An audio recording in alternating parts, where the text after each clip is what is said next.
joining me live in the studio, Eamonn Fitzpatrick and David Gazar. Gentlemen, good to see you both. Let's start with the prospect of Australia carving out an exemption on the Trump tariffs. Will we get it done this time? Look, I think we're coming from a pretty strong position. There's been some real clear signals in terms of the overall relationship. I was lucky to spend a couple of hours last night with Richard Marles. He's just back from the US. All of that feedback is, the relationship is very much on track. But in terms of, look, I think there's going to be bumps along the road. That is the nature of the Trump administration, particularly in this early period. It's how we continue the relationship, how we ensure people recognise our value, Australia's value and our contribution, which is pretty sizable. And I think there's a whole bunch of other factors involved that go beyond just, one issue and one tariff, including our sort of overall role here, even in the region, as a security partner. So there's all these sorts of things happening in the background, Kieran. So a bump maybe, but from all the signals we've seen, I think we're still in pretty good shape. Okay, well, the intel that I picked up from Washington was that Peter Navarro, this is from Australian sources there, Peter Navarro is very much anti-Australian, that he didn't want to give us the exemption on the first iteration under the Morrison government with Joe Hockey and Morrison and Turnbull, but he's there again, and he's in Trump's ear. That's the problem, isn't it? It's quite a hurdle. I do some work for Rio Tinto, and they've been front and centre in this in the last couple of iterations, and are right there again. Let's walk away a bit from this to categorise it. Australia, one of the closest security allies of the United States, been in every theatre of war with the US for ages.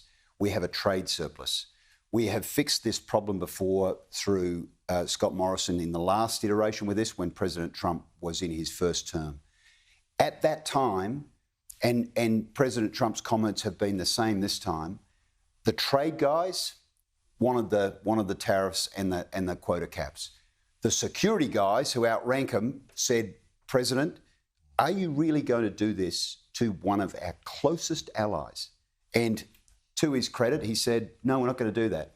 So the language he's been using about a trade surplus mirrors what he's said in the past. So I think we can kind of get there. He's making all the right noises.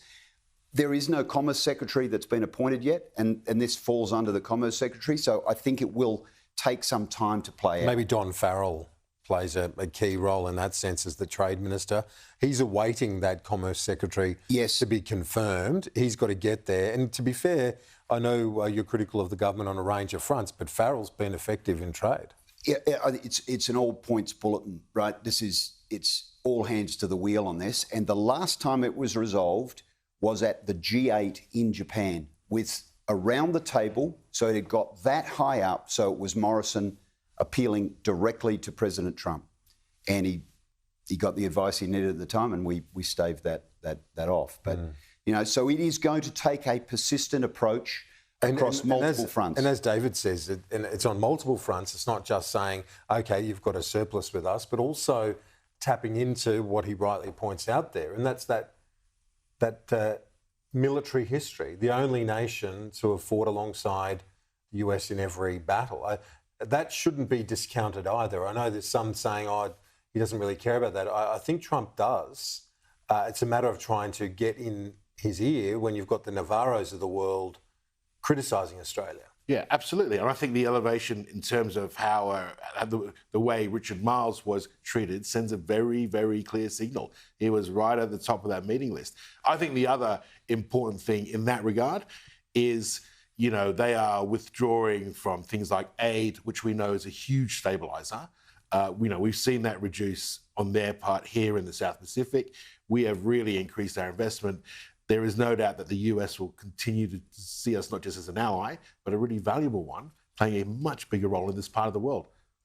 Yes, true. Now we've got a big week next week, sitting week rates next week. The expectation is that there will be a rate cut. Do you think then the Prime Minister goes to an election campaign next weekend?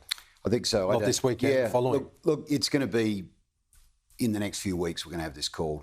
There are no plans in Treasury, from what we understand, for a budget. So the whole idea that there's going to be budget functions, forget about that, in my view.